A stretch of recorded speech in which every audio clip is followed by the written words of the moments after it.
Hello everyone, I'm Natalie and I'm back with my last video for the elements. So this one is going to be about the water element in astrology and how it is associated with the psychological function of feeling.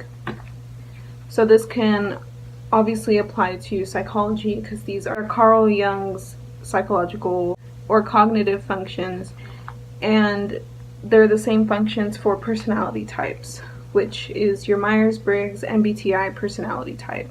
And I'm going to incorporate some tarot cards at the end of my explanation of this function and how it relates to the water element.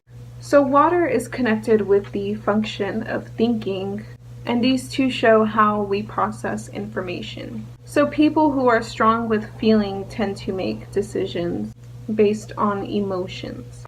Basically, they make decisions based on what they feel they should do or how they feel about the situation. So the definition of feeling is an emotional state or reaction. And people strong with this function integrate their feelings with facts, and they make subjective decisions. People strong in this function, they usually trust their feelings, and they usually incorporate or consider their values when making decisions. They're always reluctant to make decisions that don't feel right for them. So a challenge for people strong with this function is being too subjective. They can usually take a long time to make a decision because they consider a lot. They consider how they will feel with a decision and how others will feel as well. So the feeling function is associated with water because water basically gives depth to all the elements. Water gives depth to the creative urge of the fire element and all the other elements. Like it adds meaning to the other elements. Usually, water and fire, they don't go together, but intuition and feeling is different because fire is active energy. It's masculine and life-giving energy, whereas water is passive, feminine, and nurturing. Water represents feelings and emotions, and as we all know, feelings and emotions are constantly shifting in their expression. And also, in the same way that fire can kind of fizzle out if it's not contained, if water isn't contained, it can tend to be overwhelming and it can drown out what is actually valuable from within. Which I'm sure people who have a lot of water energy in their chart know what I'm saying.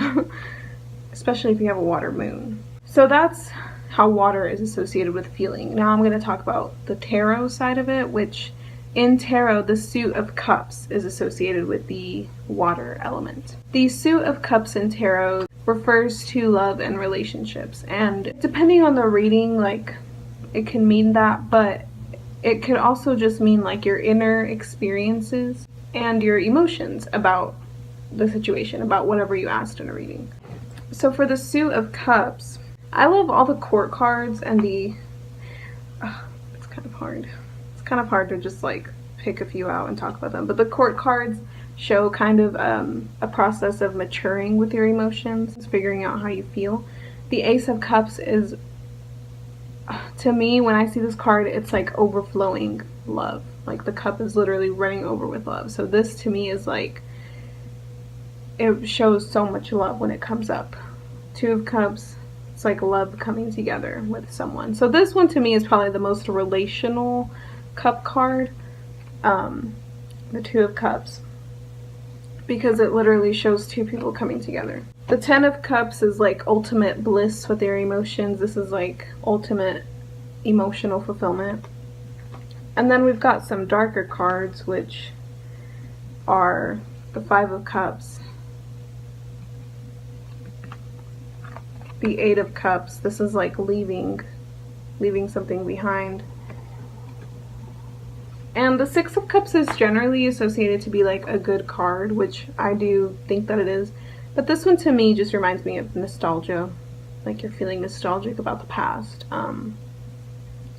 So sometimes this card seems kind of sad to me. And then for some reason the Seven of Cups reminds me of Neptune, because it's delusions, but there's also so many options, but I don't know, your idea of something might not be what it actually is. So I just always get Neptunian vibes from this card.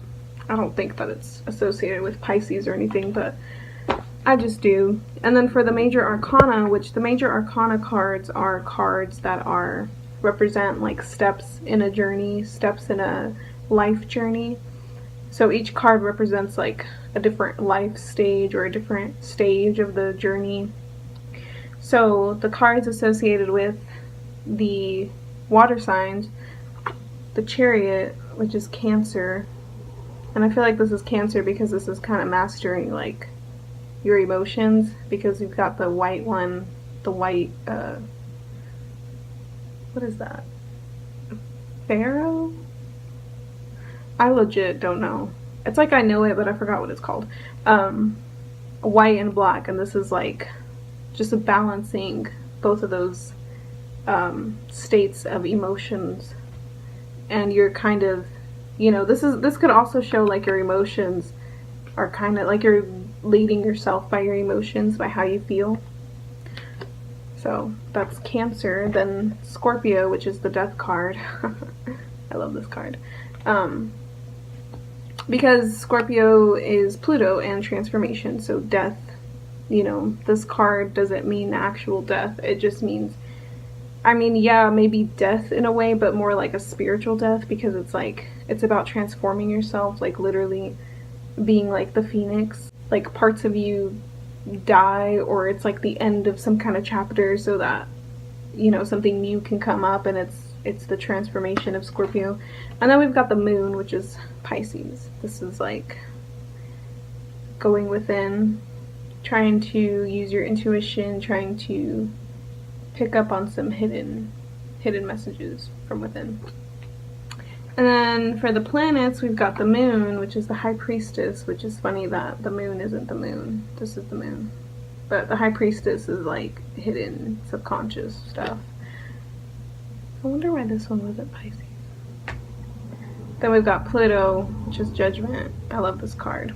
Then we've got Neptune, the hanged man. This is like needing to see things differently, which we all know Neptune makes you see things that aren't real. So this is like trying to change your perspective.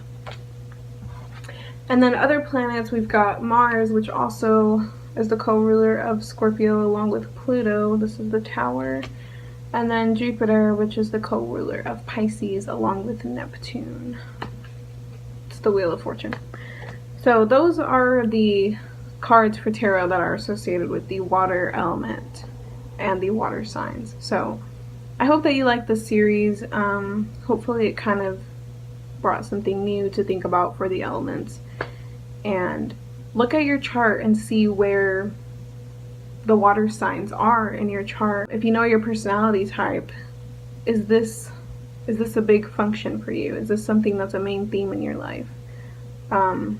You probably have a hard time making rational decisions because you get so subjective with how you feel. And then if you're into tarot or not, if you're just curious about it, you could look at the pictures because they kind of show like the cycle in our emotions and, you know, different things that can come up with our emotions. So hopefully this was interesting and I hope you like it, and I'll talk to you later.